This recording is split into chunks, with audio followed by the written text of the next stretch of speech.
Now this is a fun character to watch. Spoilers! Neito Monoma seems to have a lot of insecurities. He is a member of Class 1B and loudly points out any reason he and his class are better than Class 1A. He is the classic stuck-up from the rival classroom character. But unlike a lot of characters that follow that trope, he doesn't have a posse of classmates supporting him. They all know he is crazy. Apologies!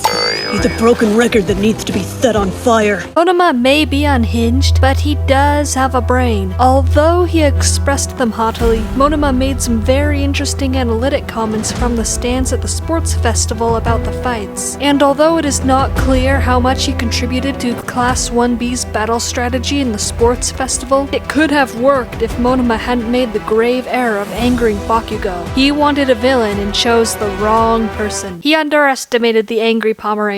I think Monoma really shined during the final training battle between Class 1A and Class 1B, where he had Shinso on his side. The strategies he used were very clever. Sure, he accidentally set off an out-of-control Deku after upsetting him so much he triggered a quirk awakening, but that was impressive in and of itself. And given that Monoma asked Shinso about how to make Deku talk in a previous conversation, and Shinso responded that he insulted his classmate, "Don't you talk about Ojiro that way, you hear me?" what he said to Deku must have been premeditated. Monoma thought about this ahead of time and hit a sore spot given previous events. We also learned in this arc that Monoma's hero name is Phantom Thief. Cool. It is also cool how quickly Monoma learns and uses a new quirk. Have you thought about the scene during the sports festival where he copies Bakugo's explosion and Kirishima's hardening and just uses them successfully right away? Compare that to how long it takes Deku to pick up a new quirk. Just imagine for a second if Monoma had received One for All.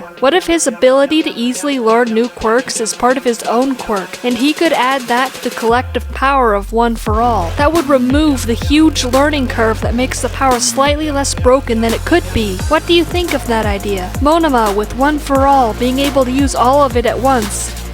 That would be scary. The dude is very flawed in that he lets his ego get in the way too often. He could be seen as clever, but he tries to be seen as clever so his peers are annoyed by him. Do you like this dramatic chaos beam? Post it in the comments below. Thanks for watching.